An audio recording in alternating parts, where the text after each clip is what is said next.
America Looks Abroad. This is the 51st in a series of broadcasts presented by the staff members of the Foreign Policy Association, a nonpartisan organization which offers accurate information on world affairs. Today's subject is the outlook in the Far East, and the speaker is Mr. T.A. Bisson, Research Associate of the Foreign Policy Association. Mr. Bisson. Good afternoon. Headlines during the past week have kept attention focused on a series of important developments in Europe, while a crisis brewing in the Far East has been almost overlooked.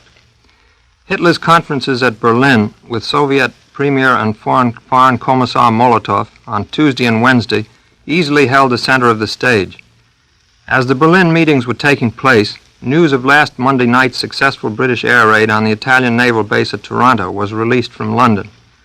Along with this crippling blow at the Italian fleet has gone continued Greek military successes on the Albanian frontier and the strengthening of British naval and aviation centers in Greek territory. On the whole, it has been a black week for Italy, the blackest of the war thus far. Against this background of European events, the possibility of a new and fateful crisis was emerging in the Far East. Japanese troops and transports were being concentrated on the northern edge of the South China Sea in apparent preparation for a southward drive. Three main points of concentration were reported: Haiphong, chief seaport of Indochina; Guangzhou, site of a French leasehold on China's southern coast; and Hainan Island, occupied by Japan nearly 2 years ago. This movement had begun late last month, when Japanese forces withdrew from Nanning, capital of Guangxi province in South China. Since then, the Japanese command has evacuated the rest of this province and parts of neighboring Guangdong province, and Chinese troops have reoccupied the entire area. Vigorous Chinese counterattacks, in fact, started well before the withdrawal began, and undoubtedly hastened the Japanese decision to carry out this strategic retreat. Nanning, it should be noted, was the first provincial capital to be reoccupied by Chinese forces since the Sino-Japanese War began in 1937. The event has given a solid boost to Chinese morale. When the Guangxi evacuation occurred, reports indicated that the Japanese forces thus made available were to be used for a further move into southeastern Asia. As their numbers seemed too few for a large-scale operation, these reports were generally discounted. Now, however, it appears that additional Japanese troops are being withdrawn from central China to join those evacuated from the southern province of Guangxi. It is reported that Japanese troops are moving south from points throughout the Yangtze Valley, including Nanking and Hankou, thus reducing the garrisons, but not amounting to an evacuation, of these and other cities. The size of this Japanese concentration in China's southern waters is sufficient to indicate that an important move may be in preparation. The objective most commonly suggested is Saigon, the largest city on Indochina's southeastern coast. In this area lies the naval base at Cam Ranh Bay, which would be of great strategic value in Japanese hands as a jumping-off place for a further advance into Southeast Asia, either against the Dutch East Indies or British Malaya. From Saigon, also, there runs the shortest and best motor road into Siam. In addition, there have been reports that Siamese troops concentrated on Indochina's borders may act in conjunction with a Japanese thrust at Saigon. Two further facts are of interest in this situation. Inspired Japanese dispatches have claimed that anti-Japanese agitation is occurring in the Saigon area. It is also alleged that the local French authorities at Saigon are determined to resist Japan and are opposed to the conciliatory policy of Admiral Decoux, Governor General of Indochina, and a supporter of the Vichy government. If these reports are true, the Japanese might have to take Saigon by military-naval assault.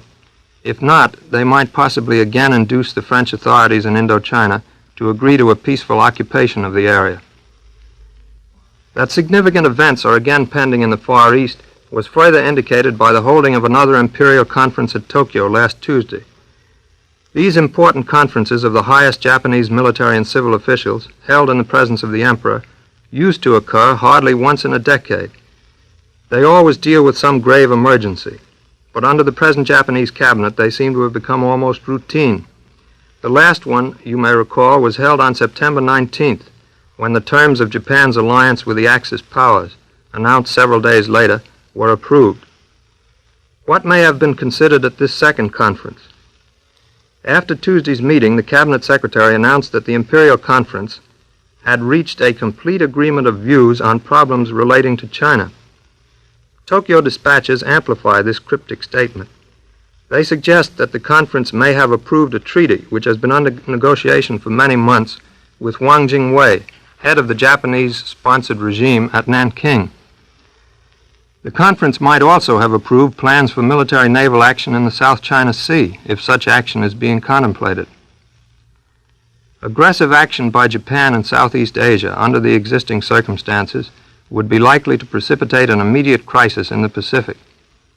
Since the end of September, the United States, supported by Great Britain, has pursued a twofold policy in the Far East. On the one hand, this country and Great Britain have delivered a warning to Japan. This warning has taken the form of an embargo on American scrap iron shipments, official advice to American and British nationals in Eastern Asia to return home, the reopening of the Burma Road, and conversations between American, British, and Australian officials regarding defense matters in the Pacific. On the other hand, an attempt has been made to keep the door open to negotiations for a settlement with Japan. On September 28th, the day after Japan signed the pact with the Axis powers, Under-Secretary of State Sumner Welles made a public plea for such an approach to the Far Eastern problem. During the past week, despite Japan's apparent preparations for drastic action, there have been continued efforts at conciliation. Last Sunday, Joseph C. Grew, American ambassador at Tokyo, held a lengthy conference with the Japanese foreign minister, Yosuke Matsuoka. This conference is understood to have been marked by an extremely friendly atmosphere, and the possibility of a new effort to improve Japanese-American relations was seen as its result. On Monday, the American ambassador represented the foreign diplomats at an imperial reception in Tokyo, which commemorated the traditional date of the founding of Japan. Speaking for the diplomats, the American ambassador declared, "This anniversary marks and symbolizes the long continuity of history and tradition for which Japan is deservedly distinguished. May your Majesty's people prosper, and may this nation ever increasingly contribute to the general culture and well-being of mankind." Emperor Hirohito was said to have nodded vigorously as if in approval of this speech, and on Tuesday the court circular reported that His Majesty appeared greatly pleased with Mr. Grew's message. A more practical gesture of goodwill toward Japan appeared on Wednesday, when the details of an oil agreement between the Dutch East Indies and Japan were announced at Batavia. Under the terms of this agreement, Japan's supplies of petroleum and gasoline obtained from the East Indies would rise from 494,000 tons a year to 1,800,000 tons. British, Dutch, and American interests control the oil fields and plants in the islands. Anglo-American approval of the arrangement was seen in the fact that United States and British companies would act as agents in supplying the oil to the Japanese interests. Replying to criticism of this deal in the House of Commons, the British Under-Secretary of Foreign Affairs, Richard Austin Butler, declared that the agreement had not been finally signed. The detailed nature of the report seemed to indicate, however, that the terms have been settled, and the expected signature remains a mere formality. At Washington, Under-Secretary of State Sumner Welles declared to newspaper men on Friday that the agreement did not frustrate any American policy, the reference apparently being to the embargo on shipment of aviation gasoline outside this hemisphere. During the past week, news correspondents and editorial writers have manifested an intense interest in another important aspect of the Far Eastern situation, that of Soviet-Japanese relations. The conferences between the Soviet Premier and Chancellor Hitler at Berlin, as well as the recent arrival of a new Japanese ambassador at Moscow, have given rise to reports that a Soviet-Japanese agreement, possibly taking the form of a non-aggression pact, is in the offing. Speculation has been rife as to what the terms of such an agreement might be. The crucial question has been whether the Soviet Union would agree to abandon the aid which it has been rendering China. During recent years, this aid has taken on sizable proportions. The USSR has advanced large credits to China, several times greater than those given by any other country. And the Chinese government has utilized these credits for the purchase of considerable amounts of Soviet heavy munitions, notably airplanes. In addition, the Soviet Union has sharply curtailed its trade relations with Japan. From a total of nearly 53 million yen in 1936, the Soviet-Japanese trade turnover has continuously declined. Until last year, it amounted to only a little over 600,000 yen, or about $150,000. Is it possible that this policy is about to be reversed with the signing of a Soviet-Japanese pact? No indication has yet been given of what may have been said on this subject during the Molotov-Hitler conversations at Berlin. The Berlin communiqué of last Thursday was as noncommittal as most such documents. It merely stated that agreement had been reached on all questions of importance that are of interest to Germany and the Soviet Union. Other information suggests that Premier Molotov is returning to Moscow with Hitler's proposals, but made no commitments at Berlin.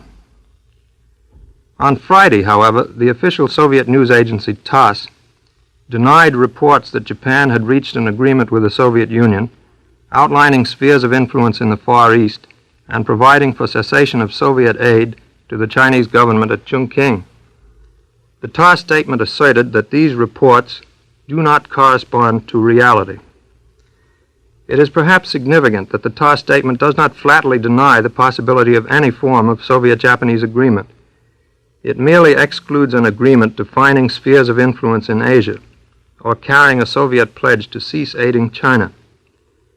A pact might yet be signed which covered specifically Soviet-Japanese issues, such as trade matters or the fisheries question, or by which the Soviet Union might declare its neutrality in case Japan became involved in war in Southeast Asia.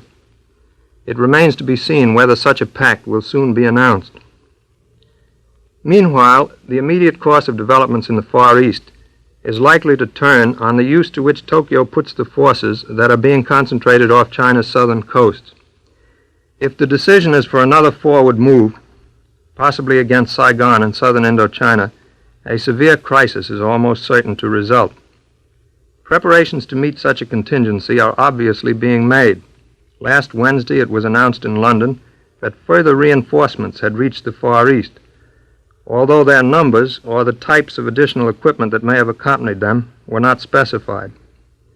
At the same time, a new British post, Commander-in-Chief in the Far East, was created, and Air Chief Marshal Sir Robert Brooke Popham was assigned to this newly established command, with headquarters at Singapore. His territory covers Singapore, Malaya, Burma, and Hong Kong. The appointment has been made, according to the official London statement, quote, in view of the stage which has been reached in defense dispositions in the territories in the Far East, for the protection of which the British government is responsible, and in order to ensure coordinated control. The extent to which recent Anglo-American-Australian conversations have provided for a possible coordinated defense against a Japanese advance in this region is not known. Further developments in this matter are expected when Lord Lothian, the British ambassador, returns to Washington. It is generally understood, however, that Britain has offered to make fleet facilities in the area, including the Singapore base, available to the United States.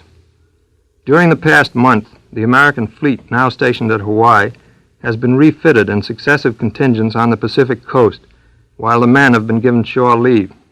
The third and last of these contingents reached San Pedro on Thursday, and according to the announced schedule, will not return to Hawaii for several weeks. This interval must be regarded as pregnant with critical possibilities in the Far East. Mr. T.A. Bisson, Research Associate of the Foreign Policy Association, was today's speaker in the series America Looks Abroad. Beginning next Sunday, this program will be heard at 2:15 Eastern Standard Time over most of these stations. We invite you to tune in at that time to hear another speaker in the America Looks Abroad series. This is the National Broadcasting Company, RCA Building, Radio City, New York.